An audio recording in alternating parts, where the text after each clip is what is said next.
भारत देश, जिसमें कई तरह की संस्कृतियां देखने को मिलती है और सभी संस्कृतियों की अपनी अपनी कुछ मान्यताएं हैं जिनका उद्देश्य केवल एक ही है, प्रेम और करुणा। अलग है तो बस उनको निभाने का तरीका। और इसी प्रकार भारत देश में कई त्योहार और कई नववर्ष, एक से अधिक कैलेंडर, सभी धर्मों के अपने अलग अलग महीने भी देखने को मिलते हैं जिनमें कई परंपराएं और मान्यताएं भी शामिल हैं, लेकिन सभी का मकसद एक ही है और वो है खुशी और एकता। दर्शकों, इसी तरह रमजान का महीना भी आता है जिसमें भारत ही नहीं, दुनिया के अन्य मुस्लिम देशों में भी मुसलमान भाइयों द्वारा अल्लाह के प्रति श्रद्धा हेतु रमजान के महीने में रोजे रखे जाते हैं। मुस्लिम समुदाय के इस पावन पर्व में रमजान के महीने को इबादत का महीना भी कहा जाता है। रमजान के महीने में इस तरह की सामूहिक प्रार्थनाएं इस्लाम को मानने वालों में आम प्रचलित है। इस्लामी कैलेंडर के 90 महीने रमजान के साथ ही मुस्लिम धर्म के मानने वालों में कुछ विशेष धार्मिक क्रियाओं की शुरुआत होती है और मान्यता है कि इसी महीने में कुरान का ज्ञान हजरत मोहम्मद जी पर उतारा गया और इसी कारण इस महीने को मुसलमान भाई बहुत ही खास मानते हैं। अल्लाह की इबादत के लिए अपनी इबादत के रूप में रोजे रखते हैं जो हर वयस्क मुस्लिम के लिए जरूरी माना जाता है। ज़कात करते हैं व कुछ विशेष परहेज भी करते हैं ताकि अपनी नेकियों को बढ़ा सके और जिससे अल्लाह की रहमत को पाया जा सके। मुस्लिम समुदाय के लोगों की मान्यता है कि इस रमजान के महीने में अल्लाह गुनाहों को माफ करता है और दुआओं को कबूल करता है। मुसलमानों द्वारा रखा जाने वाला रोजा हिंदुओं द्वारा रखे जाने वाले व्रत जैसा है, या ये कहे कि व्रत को ही फारसी में रोजा कहते हैं।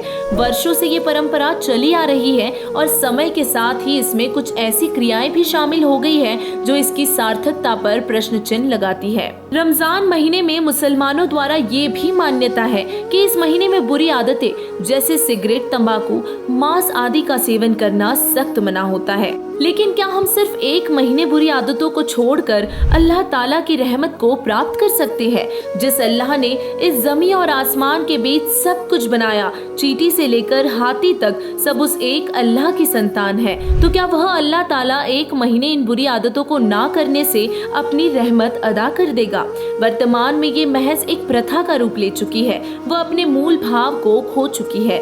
दिन भर रोजा रखकर इफ्तार के समय किसी बेजुबान को मारकर उसके मांस को भक्षण करना तो जैसे इस परंपरा का हिस्सा बन गया है। शायद इसके पीछे का कारण ये रहा है कि मुसलमान भाई हजरत मोहम्मद जैसे महापुरुष की इस बात का इल्म नहीं रखते कि उन्होंने कभी मांस को छुआ तक नहीं और ना ही उन्होंने कभी कोई जीव हत्या की। हजरत मोहम्मद जी के बारे में परम संत गरीबदास जी महाराज जी अपनी वाणी में कहते हैं, नबी मोहम्मद नमस्कार है, राम रसूल कहाया, 1,80,000 को सौगन जिन नहीं करद चलाया, अर्श कुर्श पर अल्लाह तकत है, खालिक बिन नहीं खाली, वो पैगंबर पाक पुरुष थे, साहिब के अब्दाली। हालांकि रमजान पर रखे जाने वाले रोजे एक धार्मिक क्रिया के रूप में रखे जाते हैं, लेकिन यह क्रिया पवित्र कुरान के उस लेख से इत्तेफाक नहीं रखती जिसमें कहा गया है कि उस अल्लाह कबीर जिसने आसमान व जमीन के बीच जो कुछ है सब पैदा किया की जानकारी किसी बाखबर संत से पूछो।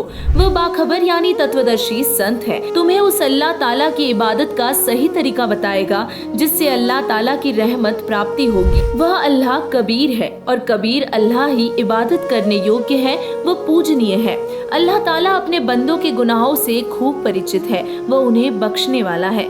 दर्शकों, जिस बाखबर के बारे में पवित्र कुरान शरीफ में जिक्र है, वर्तमान में वह बाखबर संत रामपाल जी महाराज जी ही है जिन्होंने कुरान शरीफ के गूढ़ रहस्यों को जनता के समक्ष रूबरू किया है कि वह अल्लाह कबीर है, उस रचनहार खालिक की पहचान करवाई है जो पूर्ण शांतिदायक है। संत रामपाल जी महाराज जी स्पष्ट करते हैं, देखिए ये कुरान मस्जिद। आप पवित्र कुरान शरीफ दिखाएंगे आपको।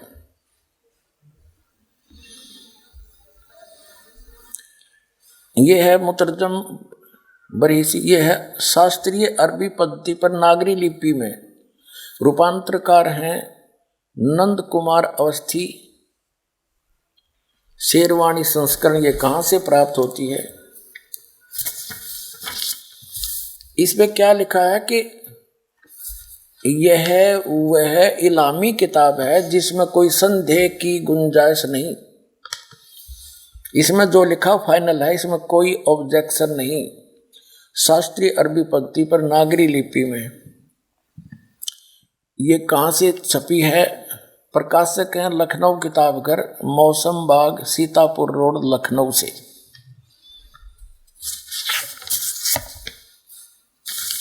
यहाँ देखिएगा, ये 17वां संस्करण है 2008 ईस्वी में। और पृष्ठ संख्या है 1024। मुद्रक हैं गास्पेल प्रेस लखनऊ, गास्पेल।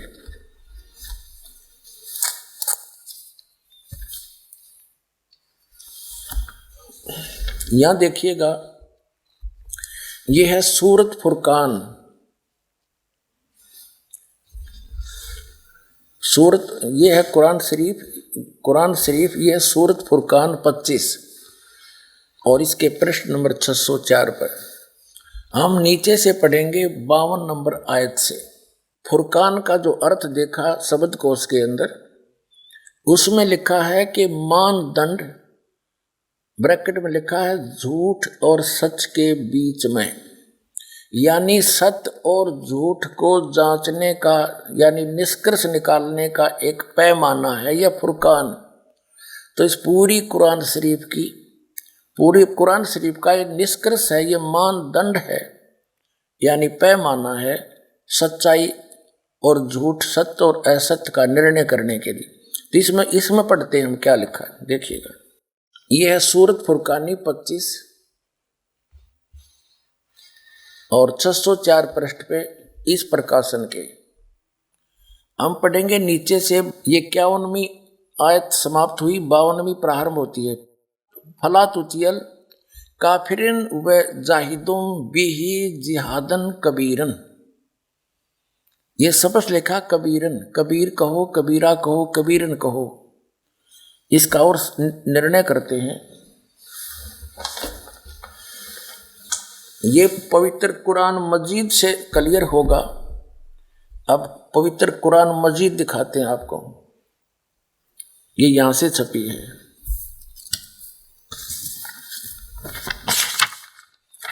ये भी पहले भी दिखाई थी आपको, ये वही है। ये यहां से इसका पूरी जानकारी है, कहाँ से छपी है, कौन इसका अनुवाद करता है। और अब इसके हम आते हैं, ये वही सूरत फुरकान 25 और कुरान मजीद 576 पृष्ठ पे इस प्रकाशन के। हम यहीं आते हैं नीचे, ये है 51वीं आयत समाप्त हुई।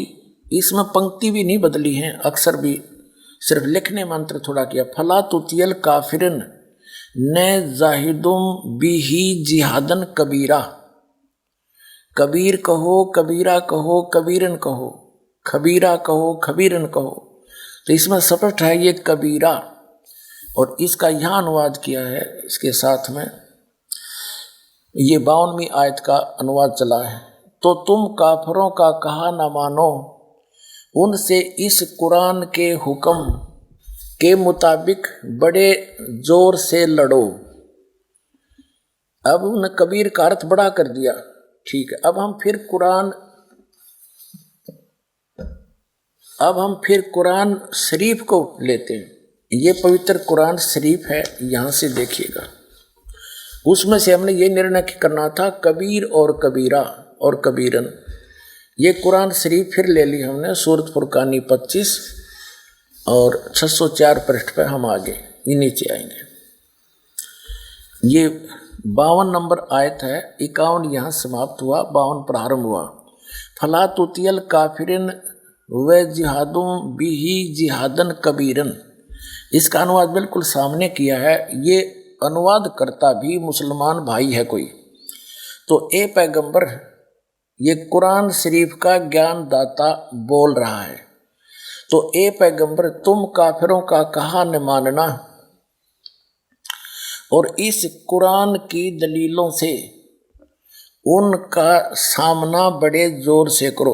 अब देखो, जिहाद का अर्थ लड़ाई नहीं है, ये अनुवाद बिल्कुल सही किया इसने। उनका सामना करो बड़े जोर के साथ, संघर्ष करो, उनकी बातों में मत आना।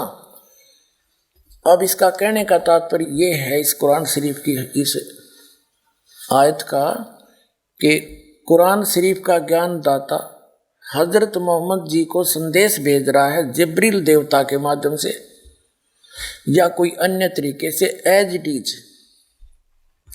वो कह रहा है कि इन काफिरों की बातों में मत आना, ये काफिर तो अल्लाह के अतिरिक्त ऐसों की पूजा करते हैं जो उनको ना हानि कर सकते हैं ना लाभ दे सकते हैं, और वो ना माने कि ये उस कबीर नामक अल्लाह यानी बड़े भगवान, ये बड़ा कहते हैं, हम बड़ा ही मान कर चलते हैं आज, उस बड़े भगवान की यानी पूर्ण परमात्मा की भक्ति ये काफिर नहीं करते।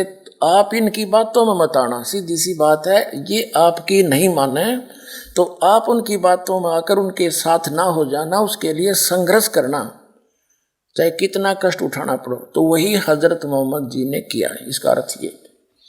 अब हम देखते हैं अब क्या बताया है, देखिएगा। तो ए पैगंबर, तुम काफिरों का कहा न मानना और इस कुरान की दलीलों से उनका सामना बड़े जोर से करो। ये बिल्कुल सही, इन्होंने कबीर का अर्थ बड़ा कर दिया, ठीक है। कुरान शरीफ का ज्ञान दाता ये भी स्पष्ट कर रहा है कि ये कबीर जो अल्लाह है, अल्लाह कबीर है, ये वही है जिसने 6 दिन में सृष्टि रची और 7वें दिन तख्त पर जा बैठा, जा विराजा। इस प्रकार रमजान की सार्थकता कुरान में वर्णित बाखबर की शरण में जाने से है, जो हमें अल्लाह की इबादत की पूर्ण व सही जानकारी बताकर मानव जीवन को एक सच्ची राह दिखाता है। संत रामपाल जी महाराज जी वो बाखबर हैं जिनकी शरण में जाने व उनके बताए अनुसार इबादत करने को खुद कुरान शरीफ निर्देश देती है। वर्तमान में बाखबर संत रामपाल जी महाराज जी अल्लाह के पैगंबर के रूप में धरती पर अवतरित है। वह सभी धर्मों के मूल सदग्रंथों में छिपे मूल ज्ञान को जनता के समक्ष रख रहे हैं। उनकी शरण में जाने व उनके द्वारा बताई गई भक्ति से ही मानव जीवन की राह आसान व सफल होगी। और इस पवित्र रमजान के अवसर पर आइए लौटे अपनी मूल कुरान की ओर व जाने अल्लाह ताला की इबादत की पूर्ण जानकारी बाखबर संत रामपाल जी महाराज जी की जुबानी। साधना टीवी पर प्रतिदिन शाम 7:30 बजे से 8:30 बजे तक।